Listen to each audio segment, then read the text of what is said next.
The issue that I am having is, I don't think it's worthiness. It's habitational. I know it came from my environment, but always feeling like I need to do more or be more and not ever being enough. Yeah. Well, stop it. That was productive. In fact, if you don't stop doing that, we have nothing to punish you with.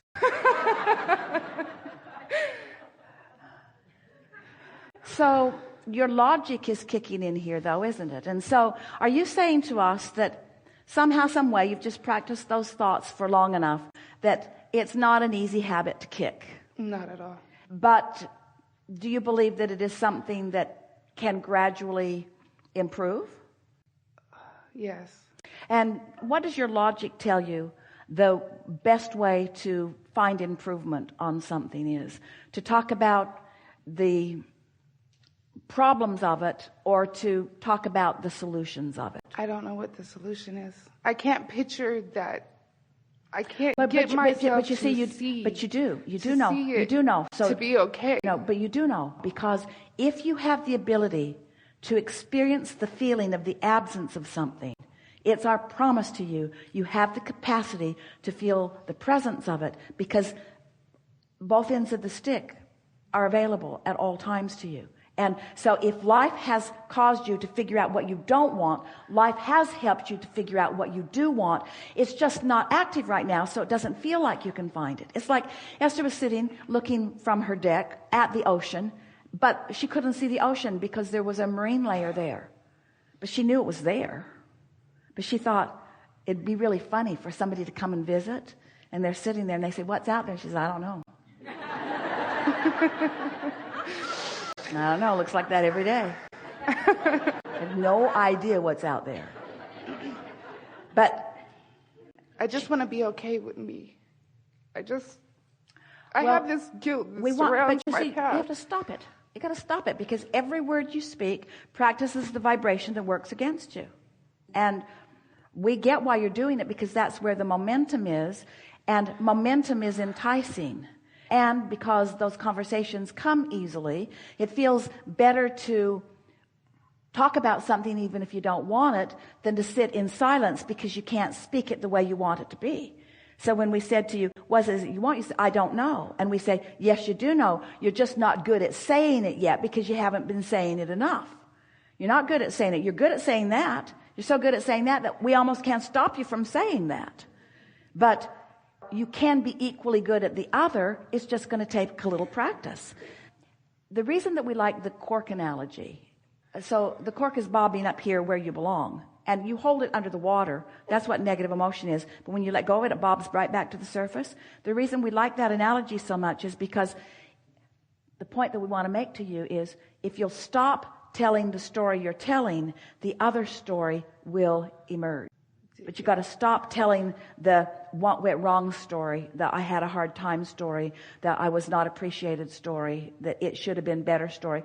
Our friend tried to tell the same story a little bit. He said, "I just think we should have remembered when we were born about this guidance system." We say, you got to stop telling that story too, and just start using the guidance system you've got. Yeah, more practice. Yeah, we can see that so much is working well for you. We can see that. It's obvious. And part of you wants to say, "Yeah, but it's been a struggle that I didn't think I needed to struggle." And we say, "So what?" Not the struggle. It's the struggle within myself. It's just me. And I know it's me. And I really am the hardest on myself. And it's like I'll get to the point where I'm high, I'm floating, I'm in alignment. And then I'll get to the point and then I freak out. And it's too much. And okay, what do I do next? I don't know what to do. What, do I just keep going? Does it get better? How could it get better if it's already so good? The most important thing that we want to say to you is that you can't get to where you want to be from here, from the way you're going about it. And the reason you can't is because there's an opinion that's active within you that feels right. Don't your opinions just feel right? They just do. And you know why they feel right? Because you form an opinion, which is a vibrational frequency, and then law of attraction says, "Yep, here's some more of that. Yep, here's some more of that." So you feel it, you live it, you feel it, you live it, you feel it, you live it, and then you believe it. A belief's just a thought. Just keep thinking. And so then we come along and we say, well, just cut that out, and it's not that easy. So if a train is going 80 miles an hour that way, and you want it to go 80 miles an hour that way, it's not going to all of a sudden just stop going that way 80 miles an hour. It's going to slow down, and it's going to come to a stop, and then it's going to start moving the other way. Otherwise, it's really unpleasant for the passengers on board. And the same thing would be true of you. We don't want you to all of a sudden just start. But there is so much that you already know that you can begin with. For example, you knew that you would be called on here today. Well, that's really quite something. Thousands upon thousands of people come to these seminars every year, and only a handful of them ever come to the hot seat.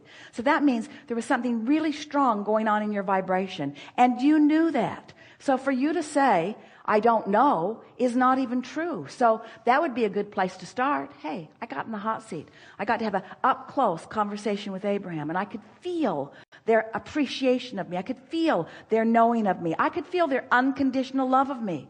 I could feel that they were not asking me to be different in any way, that it wasn't behavior change that they were asking for. They just want me to accept myself in the worthiness that I am. I could see it with everything that I was. I could feel that Abraham was wanting to convey that to me. And I could also feel that if anybody could ever convey it, it's got to be Abraham, because Abraham through Esther was giving it everything they got, and I still was holding it off, which lets me know that I just got a little softening up. And I really liked the way they told the story, that all this well-being is flowing to all of us, and to differing degrees we are holding it off.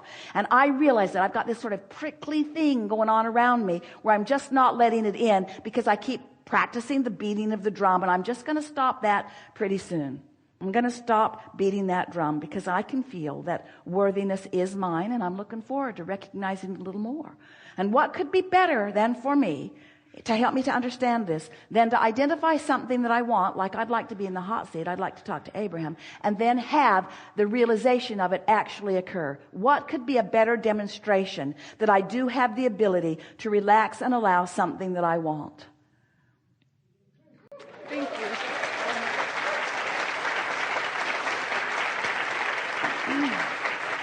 I'm going to stop demanding of good things coming to me by pointing out to the people who should have been letting it come that they're not letting it come. And I'm going to start taking complete responsibility about what comes to me. I'm going to choke on the words, it's your fault in my mind. It's not somebody else's fault. You came to live exactly the life that you intended to live because you wanted to get your feet wet. You wanted to get your sea legs. You wanted to experience life. You wanted desire to be very strong within you, because you knew if there was strong desire within you, that just a little crack of not much resistance would allow that desire to manifest. And what you were describing just now is someone who has strong desire and strong resistance. That's a really strong tug of war that's going on. But then when you let down for a little bit and you don't have the resistance so active within you, then that desire summons in a really strong way. And it's too much. It's more than you can stand, because you haven't been practicing it, you see. You've been practicing letting it in and not letting it in, and letting it in and not letting it in. Now you want to just start easier, sort of at the beginning, by getting up in the morning and looking for things that feel good and focusing upon those, and then watch the evidence that the universe brings to you. And little by little, you will convince yourself of your worthiness, because you will set aside the resistance that has been keeping the revelation or the realization of the things that you want from you. And for you, we'll say it powerfully to you, a lot of you, but we're saying it powerfully to you. You turn so much of the blame toward yourself, but you turn it toward others too. And that blame that you practice is the piece that trips you up the most, whether it's pointed at somebody else or at yourself. It is the most logical thing in the world for you to feel this blame, because with every fiber of your being, you're supposed to feel good. And when you don't, you're just freaking out over it. And that's what we meant when we said your guidance system is with you. You can't not figure this out. It's supposed to feel better than this. And when it doesn't, that something is wrong. It's just not that you're wrong. You're not wrong.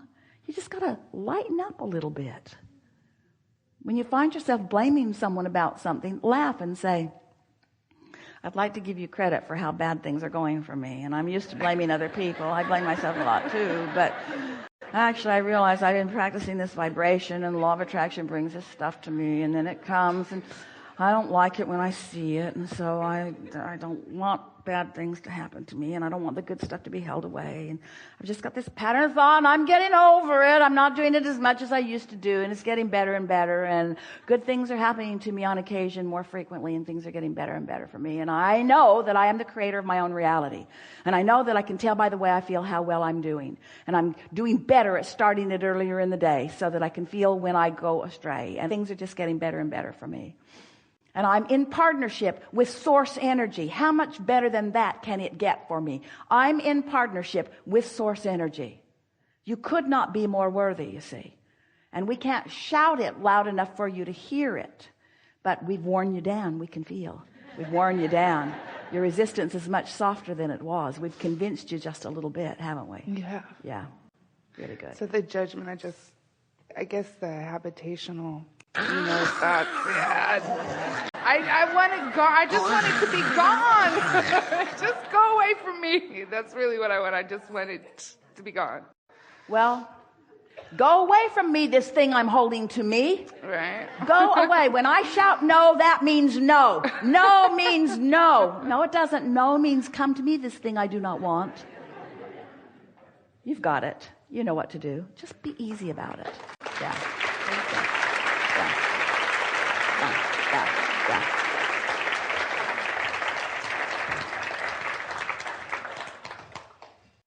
We have enjoyed this interaction immensely. Because once you've got that, once you understand that the variety that surrounds you is going to stimulate continuing new desire within you. So you're never going to come to the end of your pile of desire.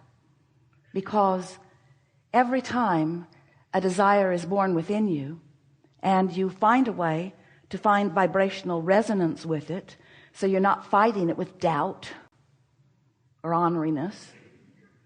You're lined up with the feeling of it, not the feeling of the absence of it, the feeling of it. Then it flows easily into your experience. And then you stand in the fulfillment of whatever it is that you wanted with a whole new fresh set of contrasting variety that inspires yet another desire. And then you line up with that. And sometimes our physical friends say, that sucks. You mean it's just going to be a steady stream of new unfulfilled desires?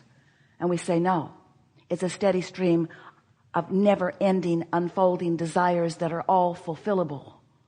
It all just depends on what you're doing. And your joy about your life really hinges upon what you do in that interim between when life has caused you to hatch a desire and when you have allowed it to flow into your experience.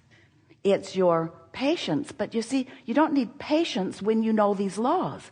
You don't need patience when you understand that you are a vibrational being in a vibrational universe and that the emotions that you feel are your indicators of your vibration. You don't have to be patient when you understand that there is a difference between the way the absence of what you desire feels and the way the anticipation of it feels, or even the hopefulness of it. Because when you are in a place of expecting, you may say, I don't know when or how or where or who, but I know for sure it's coming and it's going to be really fun in the unfolding. When you stand in that steady stance, not only do the things that you desire flow steadily and comfortably and easily into your experience, but even in the absence of the new hatching fully manifested, you stand in knowing that it's coming. And there isn't anything that we've ever explained to anyone that is more at the heart of your personal sense of well-being, of your personal sense of worthiness, than understanding that you are an extension of source energy and that everything that you are asking for, source, all that is, resources that we cannot even clearly define, are focused and flowing with you and to you and through you for the fulfillment of whatever you are asking for. And it is only your doubt, it is only your steady awareness that it hasn't happened yet.